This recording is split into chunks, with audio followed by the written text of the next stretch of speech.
اعوذ باللہ من الشیطان الرجیم بسم اللہ الرحمن الرحیم۔ سب ویڈیو دیکھنے اور سننے والوں کو السلام علیکم۔ ہمارے چینل کے پیارے ویورز، آج ہم تلاوت کریں گے سورہ توبہ کی آیت نمبر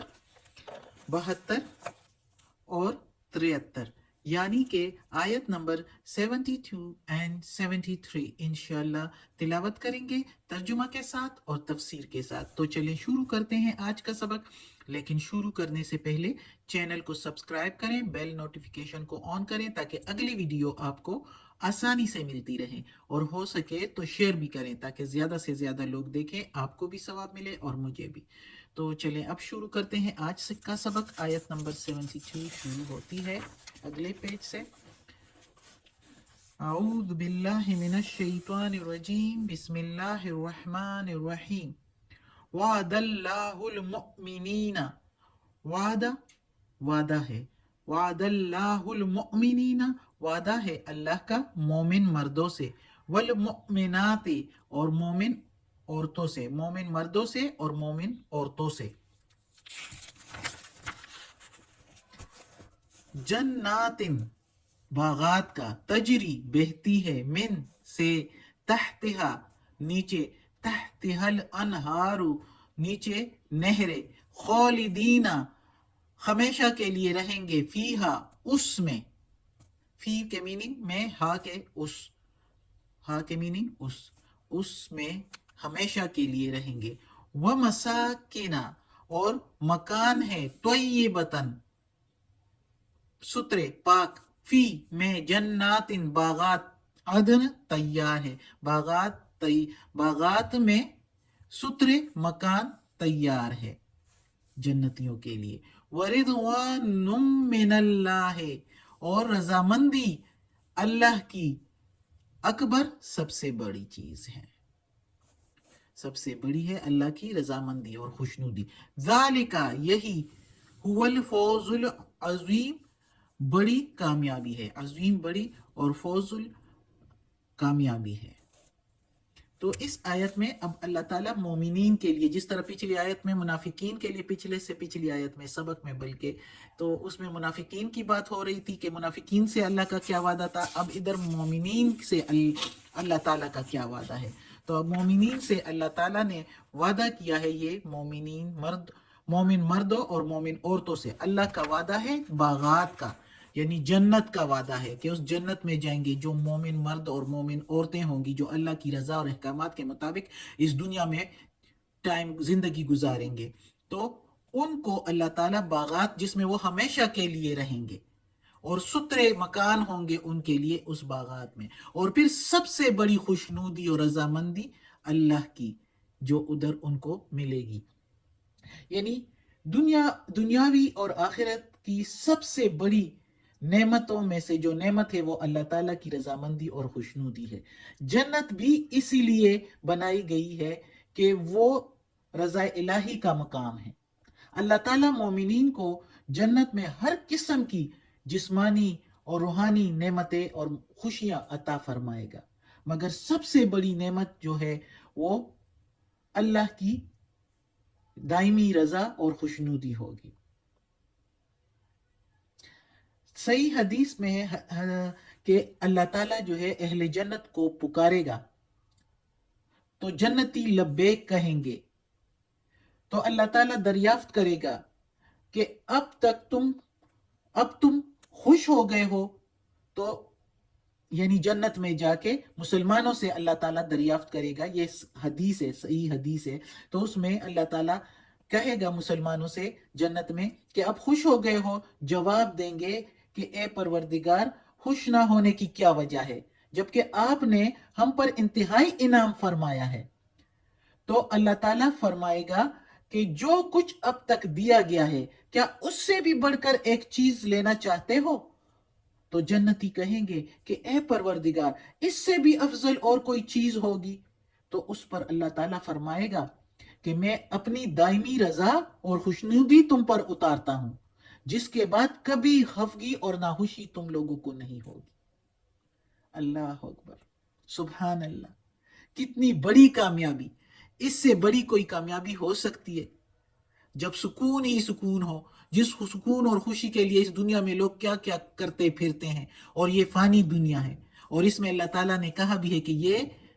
امتحان کی جگہ ہے،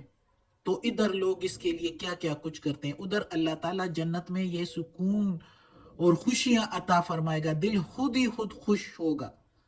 ادھر اس میں کوئی خفگی نہیں ہوگی، تو اللہ اپنی رضامندی اور خوشنودی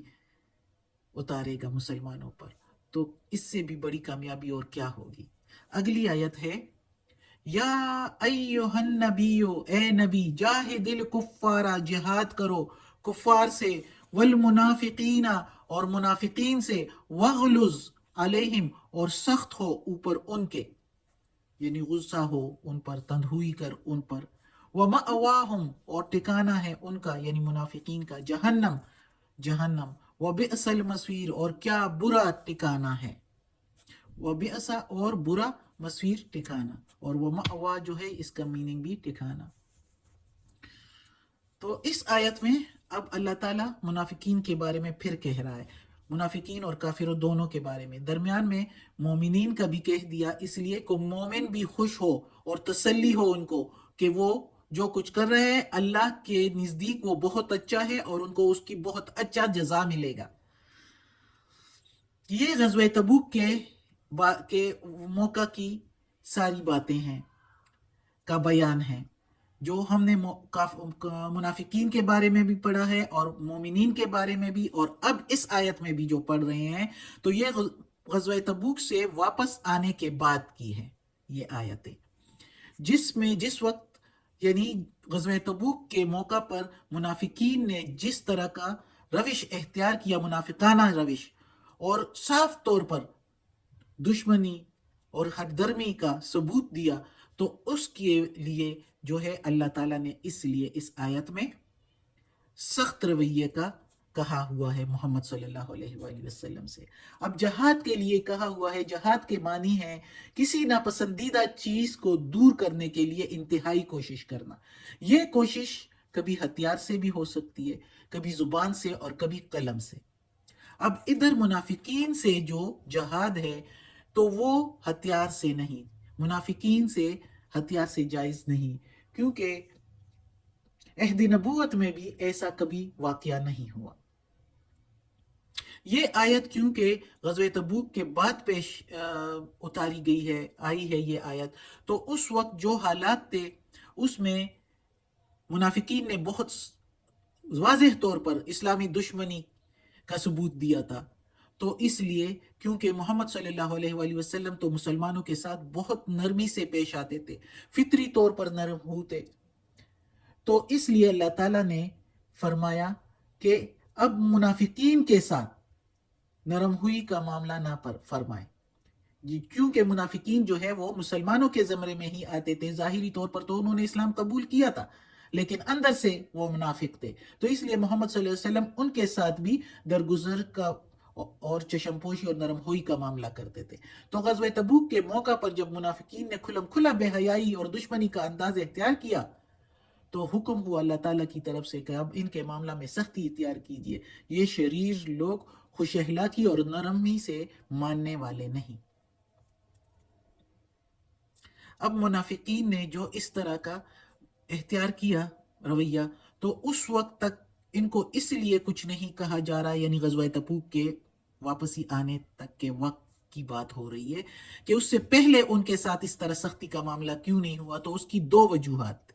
ایک وجہ تو یہ کہ اس وقت مسلمان طاقت اتنی مضبوط نہیں تھی کہ وہ باہر کے دشمنوں کے ساتھ ساتھ